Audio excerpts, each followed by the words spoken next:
Assalamualaikum warahmatullahi wabarakatuh. Allahumma sholli ala Sayyidina Muhammad wa ala ali Sayyidina Muhammad. Pemirsa yang dirahmati Allah, marilah kita simak ceramah dari Habib Novel Al-Aidrus dengan tema Sholawat sebagai jalan menuju keselamatan.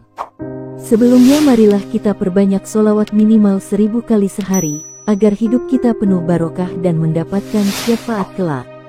Jangan lupa berikan dukungan kepada channel kami dengan memberikan super thanks seikhlasnya. Marilah kita doakan semoga Habib Novel Al-Aidrus sekeluarga dan para penonton YouTube ini diberikan kesehatan dan diberikan kebahagiaan dunia dan akhirat. Selamat menyaksikan. Bismillahirrahmanirrahim. Alhamdulillahirabbil alamin. Allahumma shalli wa sallim ala Sayyidina Muhammadin. Miftahi babi rahmatillah adada ma fi ilmillah. Salatan wa salaman daimain bidawami mulkillah wa ala alihi wa sahbihi. Allahumma salli ala Sayyidina Muhammadin. Salatan taftahu biha lana futuhal arifin wa tufaqihuna biha fid din wa ala alihi wa sahbihi. Assalamualaikum warahmatullahi wabarakatuh.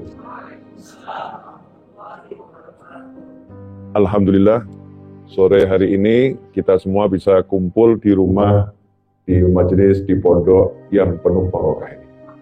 Insya Allah yang sakit jadi sehat, yang sehat gak kena penyakit, kemudian semuanya selamat dunia sampai surganya Allah Ta'ala.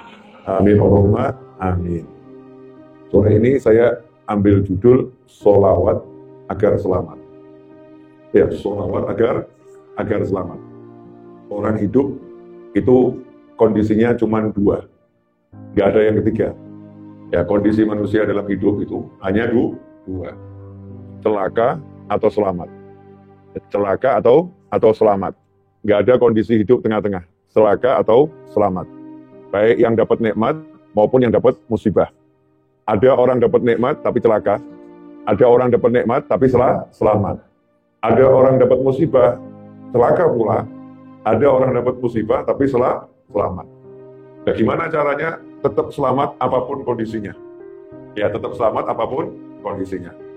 Salah satu cara yang paling mudah untuk dilakukan agar kita selamat kondisinya apapun adalah dengan banyak sholawat pada baginda Muhammad Sallallahu Alaihi Wasallam. Sholawat itu ringan, sholawat itu modalnya nggak butuh uang. Ya, sholawat itu juga nggak butuh koneksi jabatan. Sholawat itu nggak butuh teman. Ya, nggak butuh teman. Sholawat itu nggak perlu ada suatu tempat khusus. Ya, tidak juga nggak perlu menghadap ke arah yang khusus. Sholawat tidak perlu harus di waktu yang khusus. Waktunya kapanpun, kondisinya apapun, dalam keadaan apapun, sendiri sekalipun, maka sholawat bisa dibaca sebanyak-banyaknya kepada Kanjeng Nabi Muhammad Sallallahu Alaihi Wasallam. Dalam sebuah hadis disebutkan, barang siapa sholawat 1 kali, maka Allah bersolawat kepadanya 10 kali. Siapa sholawat pada Nabi SAW 1 kali, Allah bersolawat kepadanya 10 kali.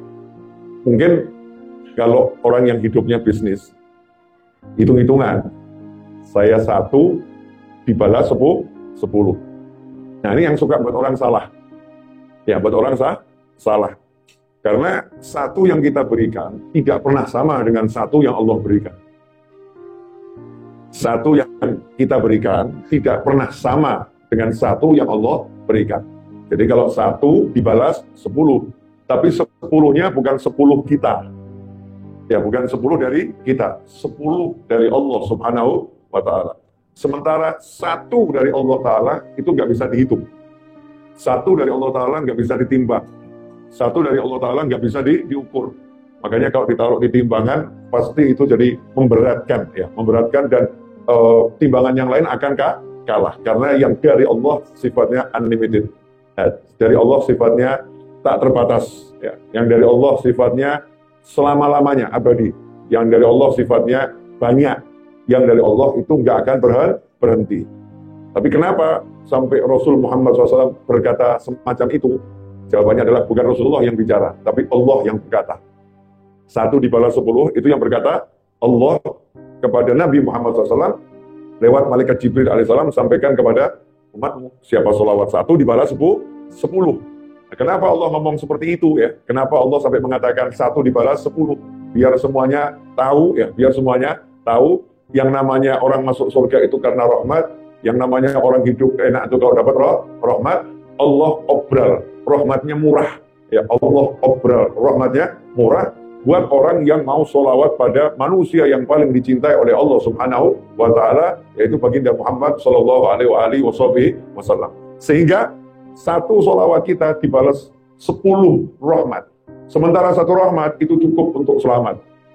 1 rahmat itu cukup untuk selamat. Lah kalau 10 rahmat artinya sangat banyak rahmat yang didapat oleh orang yang bersolawat pada Nabi Muhammad Sallallahu Alaihi Wasallam.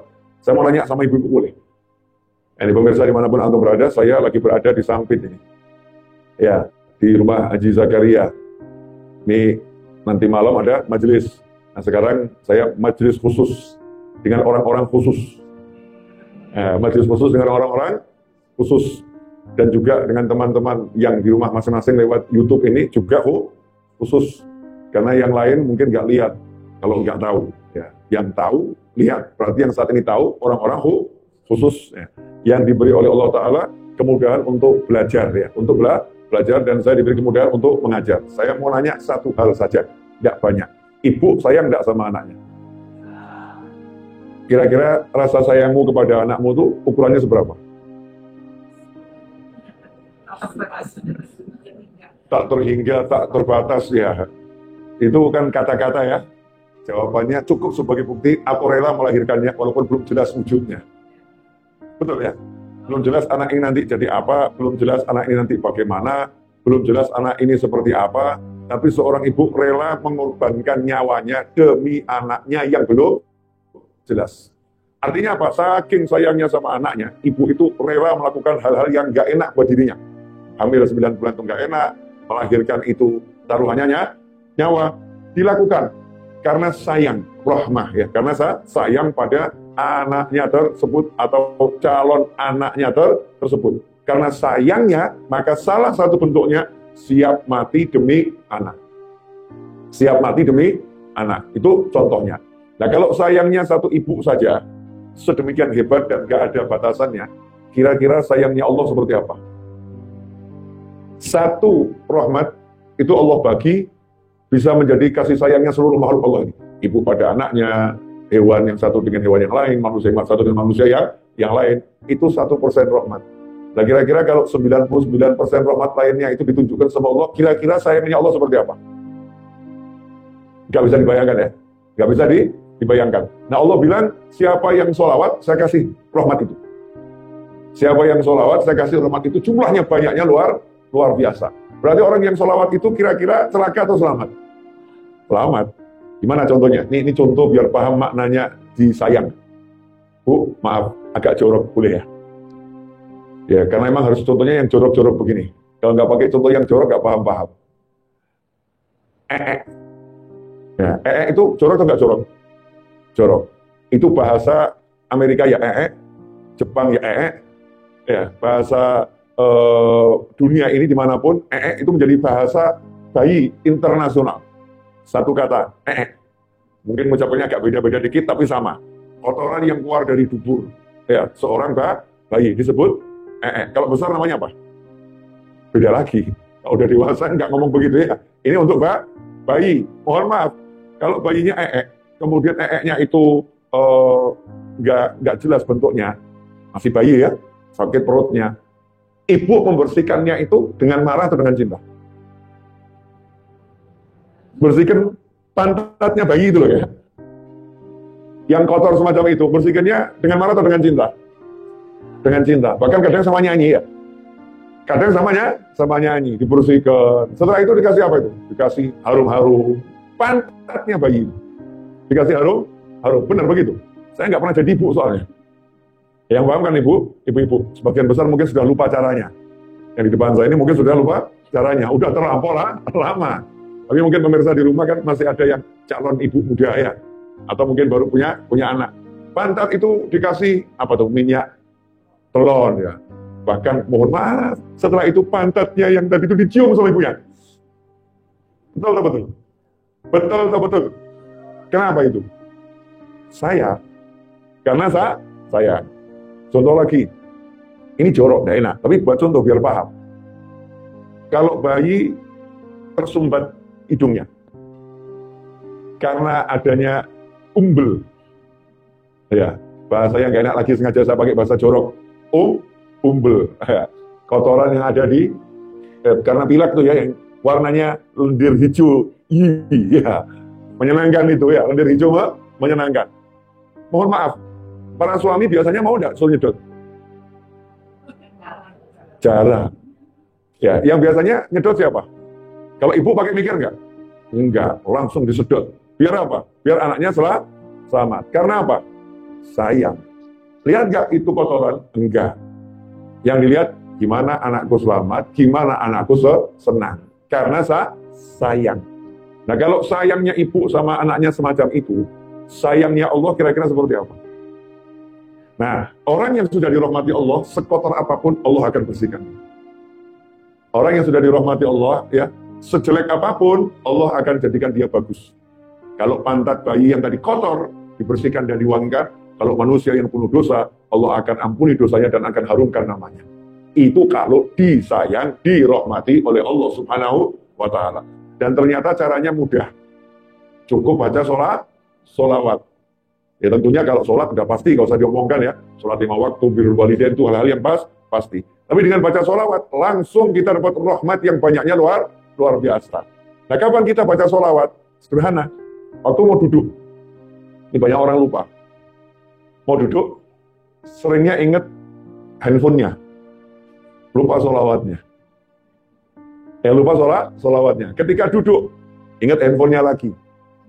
Lihat statusnya orang, ya, lihat grup, WA grup, dan lain sebagainya. Lupa sama Rasulnya, yaitu Nabi Muhammad SAW. Makanya kalau kita duduk, diingatkan kalau kamu duduk, baca sholawat. Bismillah, kemudian sholawat. Ya, Bismillah, kemudian sholawat. Nanti waktu bangun, sama Bismillah, kemudian sholawat. Tambah doa kafaratul majlis. Subhanakallahumma bihamdika asyhadu an la ilaha illa anta astaghfiruka wa atubu ilaik. Kalau kita lakukan itu, maka dikatakan siapa yang duduk di suatu tempat, kemudian dia meninggalkan tempat itu tanpa berzikir kepada Allah dan tanpa bersolawat kepadaku, Nabi Muhammad SAW, maka dia bangun meninggalkan tempat duduknya, aromanya lebih busuk daripada bangkai. Aromanya lebih busuk daripada bangkai. Kalau dia duduk nggak sholawat, duduk nggak berzikir. Berarti kalau duduk berzikir, duduk sholawat, bangun aromanya bagaimana? Harum seharum-harumnya. Karena itu dikatakan dengan sholawat, seseorang itu akan menjadi harum. Kalau sekali sholawat menghapuskan aroma bangkai, sekali sholawat menghapuskan aroma bangkai. Kira-kira kalau banyak sholawat seperti apa? Bu, nanya lagi boleh? Boleh? Yakin? Pernah punya masalah sama tikus nggak? Tikus. Pernah nggak punya masalah sama tikus? Pernah ya? Nah, bayangkan kalau ada tikus udah mati sekian hari di satu ruangan di rumah kita. Baunya gimana? Baunya busuk, bangkainya luar biasa menyengat, betul? Kemudian bangkainya nggak ketemu. Terus ibu memerintahkan salah satu karyawan, tolong bantu harumkan ruangan ini. Karyawannya pusing. Bantu harumkan ruangan ini. Karyawannya pusing nggak? Pusing. Pergi ke toko yang ada, cari pengharum ruangan. Kira-kira butuh berapa botol? 1 botol dihabiskan. Habis. Sesaat harum. Sesaat. Tapi berapa saat kemudian, bangkai itu nggak hilang aromanya. Tetap aromanya menyengat. Berbotol-botol habis. Aroma bangkainya nggak akan hilang. Sebelum bangkainya ditemukan dan bangkainya disingkirkan. Betul begitu? Bayangkan kalau yang jadi bangkai itu kita sendiri gimana? Jadi kalau orang itu duduk, kemudian dia bangun, nggak bersolawat, nggak berzikir, nggak solawat, kata Nabi Muhammad SAW, dia bangun dengan aroma yang lebih busuk, lebih antan min jifah, lebih busuk daripada bangkai. Berarti dia kemana-mana jalan jadi bangkai. Kemana-mana jalan jadi bangkai. Dampaknya apa? Ini yang mungkin orang nggak perhatian. Dampaknya apa? Siapa mau duduk di samping bangkai? Kecuali bangkai. Sesama bangkai akan duduk bersama bangkai. Siapa yang mau duduk dengan seseorang yang aromanya busuk? Ya hanya orang yang aromanya udah terlampau busuk, dia akan tidak terganggu kalau duduk dengan orang yang aromanya busuk. Tapi kalau orang yang harum, orang yang normal hidungnya akan menjauhi aroma yang busuk. Spontan dia akan menjauhi. Dan ketika dekat dengan aroma yang busuk, hatinya juga jadi nggak enak. Pikirannya jadi nggak enak. Karena itulah orang yang tidak bersolawat pada Nabi Muhammad SAW, ketika dia duduk dan bangun dari duduk, tidak disadari dia sedang membuat dirinya dalam kondisi yang sangat tidak enak. Makanya kalau ada orang suka sumpuk-sumpuk nggak jelas, suntuk-suntuk nggak jelas, cek saja, tadi duduknya solawat nggak? Kalau duduknya nggak solawat, ya pantas. Kalau lagi jadi bangkai, makanya hatinya dikerumuni oleh lalat. Lalatnya apa? Yaitu syaitan. Hatinya menjadi tempat tujuannya setan. Setan gak usah cari mangsanya, karena mangsanya udah manggil-manggil, ini aku aroma busuk, aku adalah kawanmu. Maka setannya berdatangan. Kemudian setannya tinggal di sana. Bayangkan bagaimana hati seseorang yang dikerumuni oleh setan. Yo pasti gak enak.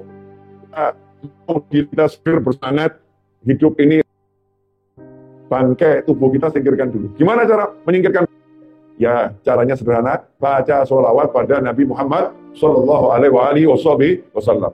Salah satu kumpulan sholawat yang luar biasa adalah kitab Dalailul Khairat. Ya, salah satu kumpulan sholawat yang luar biasa adalah kitab Dalailul Khairat yang dikarang oleh Syekh Jazuli. Kitab itu sudah dibagi hizib hari Senin, hizib hari Selasa, hizib hari Rabu, hari Kamis, hari Jumat, hari Sabtu, hari Ahad. Sehingga kalau kita baca hizibnya setiap hari demi hari kita ikuti, berarti sepanjang hari kita bersolawat pada Nabi Muhammad Sallallahu Alaihi Wasallam. Syekh Jazuli mengarang Dalailul Khairat awalnya bukan karena gimana ya mau jelaskannya. Jadi ada sebabnya gitu. Sebabnya kenapa beliau mengarang Dalailul Khairat, padahal beliau ulama besar. Ulama besar yang ahli tafsir, ahli fikih, yang ahli hadis. Tapi kenapa karang buku tentang solawat, menyusun solawat. Ya, menyusun solawat. Disebutkan dalam sebuah kisah, Syekh Jazuli rahimahullah sebagai seorang ulama besar melakukan perjalanan keluar kota. Nah, dulu orang kalau keluar kota itu nggak seperti sekarang. Sekarang rest area, kalau kita jalan tol, rest area itu banyak dan lengkap. Mau ke toiletnya ada, mau makan ada. Kalau nggak jalan tol, alhamdulillah, sepanjang jalan masjid itu banyak. Mau numpang istirahat, mau sholat, mau mandi, lengkap ya di masjid. Warung juga banyak. Nah, kalau dulu jalan di Padang Sahara, kalau air bekal habis, mikir. Ya, air nih, kalau habis airnya, mikir, karena sumber hidupnya di situ. Kemudian untuk wudhunya juga harus cari air dulu. Nggak bisa mengatakan saya mau tayamum. Cari air dulu, kalau nggak ada, baru nanti tayamum. Nggak punya air kalau habis. Suatu ketika saya Jazuli dalam perjalanan, beliau kehabisan air. Ya, kehabisan air dan mau wudhu, menemukan sumur. Ketemu sumur. Yang jadi masalah, sumurnya ada, talinya sama timbanya nggak ada. Masa mau nyembur dulu? Ya, mungkin bisa nyembur tapi nggak bisa naik. Ya, seperti Nabi Yusuf alaihissalam, diceburkan. Nggak bisa naik. Nunggu orang nanti yang mengulurkan timba diangkat. Maka Syekh Jazuli saat itu berpikir, ini air ada, tapi tidak ada timbanya, maka harus cari timba. Ya, cari timba. Dalam keadaan keliling muter cari timba, datang anak kecil. Ya, mungkin seumuran adik kecil. Jalan gitu, terus nanya, Bapak kenapa kok kelihatan seperti orang bingung? Saya mau wudhu, airnya itu ada tapi nggak ada timbanya. Oh, itu masalahnya. Iya. Anak kecil tadi dengan santai jalan ke arah sumur, kemudian sumurnya diludahin. Diludahin kecil gitu ya. Yang terjadi, air yang di bawah naik ke atas. Airnya naik ke atas sampai tumpah-tumpah. Syekh Jazuli kaget. Ini anak kecil kok punya karomah yang luar biasa. Maka beliau wudhu dan ngambil air secukupnya buat bekal. Setelah itu nanya sama anak tadi, Nak, saya mau nanya, caranya gimana ini biar bisa ngangkat air tadi kamu pakai ilmu apa? Nah, anak kecil tadi jawab, Bapak, urusannya udah beres, nggak usah banyak nanya.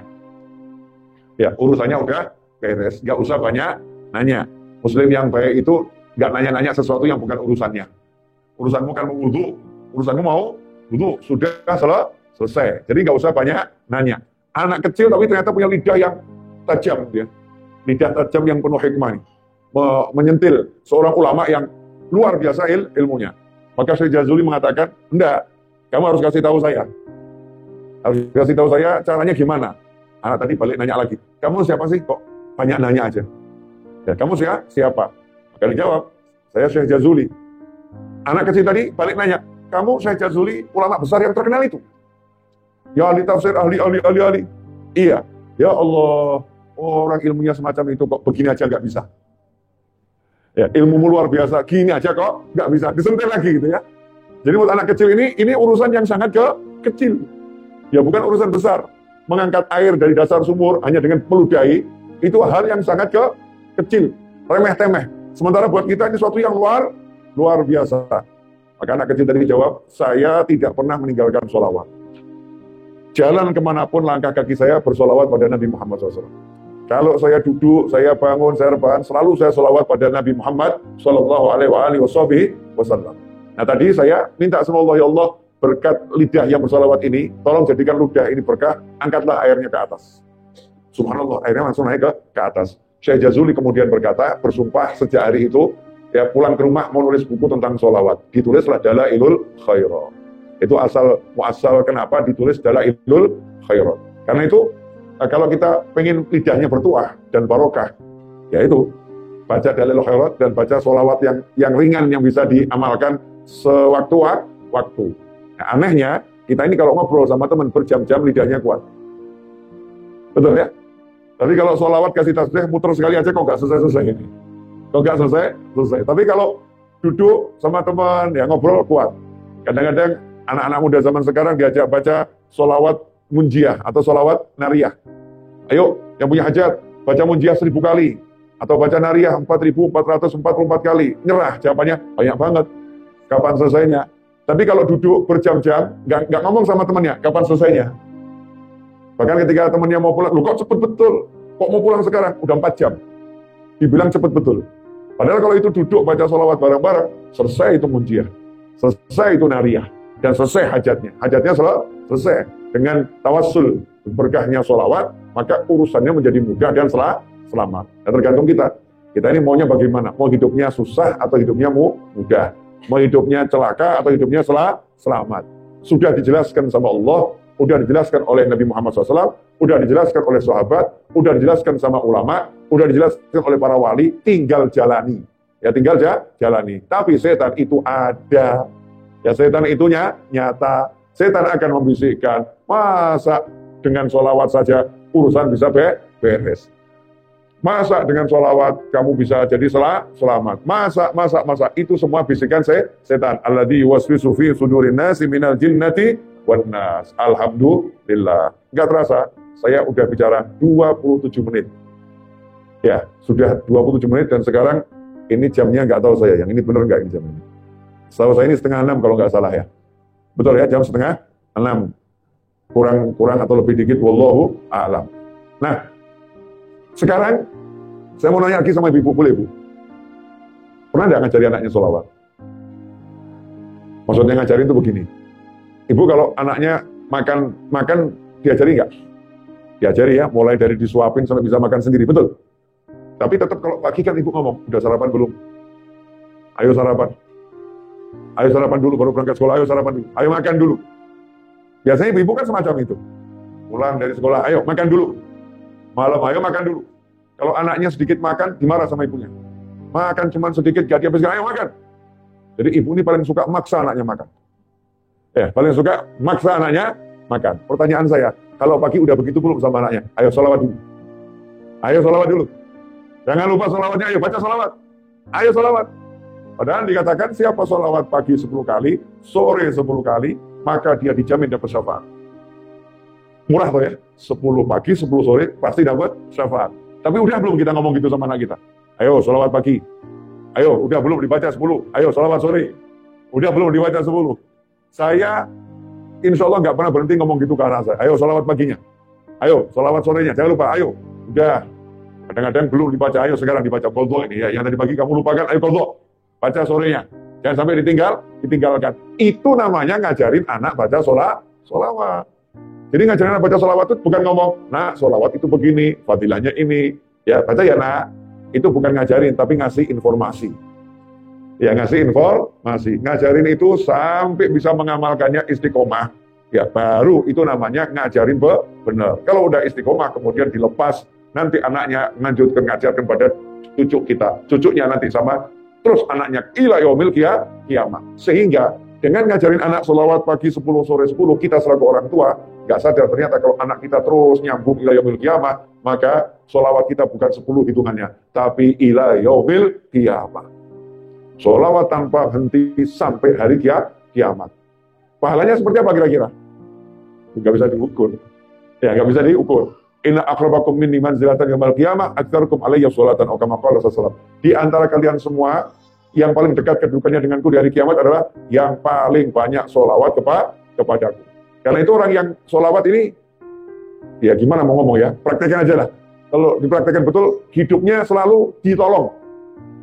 Ya belum sempat minta tolong, sudah ditolong. Saya punya satu cerita boleh, untuk menutup kajian sore hari ini. Ya saya itu pernah naik mobil dari Solo ke Jakarta, mobil kecil, waktu belum ada tol itu. Kebetulan ada hujan, sehingga lubang nggak kelihatan.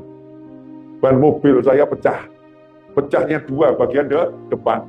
Itu jam 12 malam. Gelap. Akhirnya saya dalam kondisi pecah nepi, saya terus cari tumpangan. Ada orang naik motor, saya numpang, cari tukang tambal ban. Ketemu agak jauh. Tukang tambal bannya nggak ada, yang ada kios tambal ban yang tutup. Ya kios tambal ban yang tutup. Kemudian saya asal-asal untung-untungan gitu, siapa tahu rumah di belakangnya rumah pemilik tambal ban. Jam 2 atau jam 1 malam itu saya ketuk rumah orang, nggak kenal nih siapa. Assalamualaikum, dibukain pintu, kemudian akhirnya betul ternyata tukang tambal bannya. Mas, mau nggak tambal ban saya? Singkat cerita, saya kembali diboncengkan sama masnya tadi ke tempat mobil saya ditambal. Itu subuh baru selesai. Subuh baru selesai. Dan itu yang menyelamatkan apa? Yang menyelamatkan karena saya baca sholawat. Ban pecah 2 di depan dan mobilnya nggak jalan pelan. Itu kondisinya bahaya. Nah, yang menarik, ternyata dengan sholawat tadi, saya berdiri di pinggir jalan, ada orang yang dihadang juga mau berhenti nolong. Padahal itu gelap gulita malam hari di pinggir hutan. Ya. Biasanya kan orang takut, jangan-jangan ini perampok. Jangan-jangan ya wajah saya kan ya nggak jelas gini ya. Aja nggak jelas, orang mungkin takut pakai kopiah putih, jangan-jangan hantu gitu kan ya. Ini malam-malam, ini jangan-jangan ini makhluk Allah yang lain nih. Ini penampakan mungkin. Tapi Allah mudahkan. Kemudian ngetuk rumahnya orang, ya orangnya mau bangun. Dan kebetulan ya kok ya pas orangnya betul. Akhirnya mobilnya bisa jalan lagi. Ini berkat sholawat. Pernah juga saya naik motor. Sebelum naik motor digerakkan sama hati banyak sholawat. Saya banyak sholawat. Alhamdulillah kecelakaan saat itu. Ya kecelakaan. Itu saya loncat dari motor. Dan helmnya hilang sejak saya kelas 3 SMA. Sampai sekarang belum ketemu. Loncat, helmnya ikut loncat itu ya. Hilang sampai sekarang belum ketemu. Tapi alhamdulillah terjun kepala dulu kena aspal. Akhirnya saya pinter seperti sekarang. Alhamdulillah, selamat gitu ya, selamat. Motornya nggak kenapa-kenapa, orangnya nggak kenapa. Betul kena musibah, tapi selamat. Karena sebelumnya baca sholawat. Jadi sholawat ini menyelamatkan dimanapun berada. Nah, masalahnya, mau nggak kita ngamalkan? Nah, salah satu yang saya anjurkan adalah istiqomah baca dalailul